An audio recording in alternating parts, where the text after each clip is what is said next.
16e lettre de Sénèque à Lucilius. Tu admets comme une vérité évidente, je le sais, Lucilius, qu'il est impossible de mener une vie heureuse ou même supportable sans l'étude de la sagesse. Que la vie heureuse tient à une sagesse consommée, comme d'ailleurs la vie supportable à une sagesse au moins ébauchée. Mais cette vérité évidente, il faut l'affermir en soi. Il faut, par la méditation quotidienne, se l'implanter plus profondément.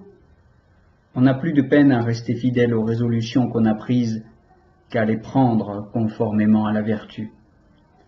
Persévérons, demandons à une étude assidue un surcroît d'énergie, jusqu'à ce que se change en santé mentale ce qui n'était d'abord que bonne volonté. Par conséquent, tu n'as pas besoin avec moi de plus longs discours, d'assurances formelles, et je comprends que tu as beaucoup progressé.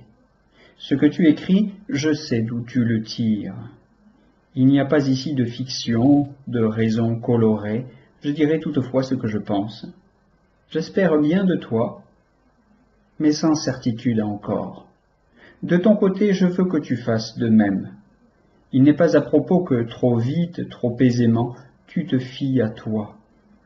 Épluche ta vie, fouille en divers sens, regarde partout. Avant toute chose, vois si c'est dans la science philosophique ou dans la pratique même de la vie que tu as progressé.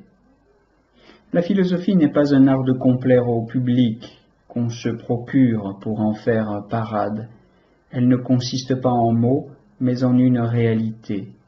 On ne recourt pas à elle pour passer la journée agréablement, pour chasser l'écœurement du loisir.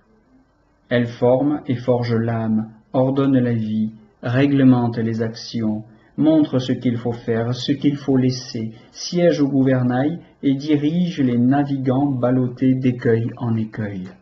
Sans elle, pas de ferme courage, pas de sécurité dans la vie. Une infinité d'accidents surviennent à toute heure, exigeant que l'on avise, et c'est à elle qu'il faut demander conseil. Quelqu'un dira, à quoi me sert la philosophie s'il y a un destin? À quoi sert-elle si un Dieu gouverne? À quoi sert-elle si le hasard est souverain? On ne modifie pas l'immuable, contre l'incertain, on ne se prémunit pas. Ou bien le Dieu a devancé ma décision, arrêté mes actes, ou bien la fortune ne laisse rien à ma décision. De ces hypothèses, quelle que soit la vraie, Lucilius, en admettant même que toutes soient vraies, pratiquons la philosophie. Que les destins nous tiennent dans les chaînes d'une loi inexorable, ou qu'un Dieu, arbitre de l'univers, ait organisé toutes choses, ou que le hasard mette en branle et brasse dans le désordre les choses humaines, la philosophie doit nous protéger. Elle nous dira d'obéir de bon gré au Dieu et hautainement à la fortune. Elle te montrera comment suivre le Dieu et pour le hasard, comment le supporter.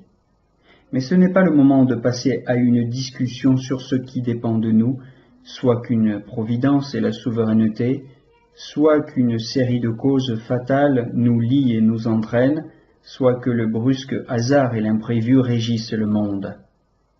Je reviens à mon destin qui est de t'engager, de t'exhorter à ne pas laisser ton élan retomber et se refroidir. Maintiens-le et organise-le de façon à en faire une habitude de l'âme. Ma lettre à peine ouverte, tu vas, si je te connais bien, la parcourir de l'œil à la recherche du petit cadeau qu'elle doit t'apporter. Fouille, et tu trouveras. Ne t'émerveille pas de ma munificence, c'est encore du bien d'autrui que je suis libéral. Mais pourquoi dire le bien d'autrui? Toute belle pensée, d'où qu'elle vienne, est mon bien, voire même cette réflexion d'Épicure. Si tu vis selon la nature, tu ne seras jamais pauvre. Si tu vis selon les données de l'opinion, tu ne seras jamais riche. Les désirs de la nature ne s'étendent pas loin, ceux de l'opinion à l'infini.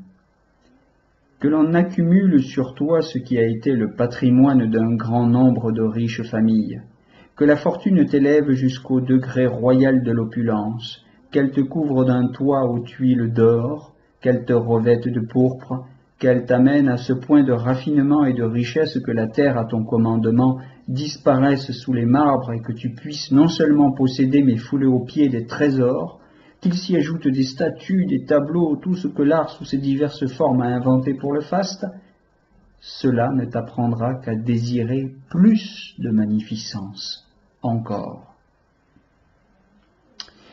Les désirs de la nature ont au contraire leurs bornes. Ceux qu'enfante la fausse opinion n'ont pas de terme où s'arrêter.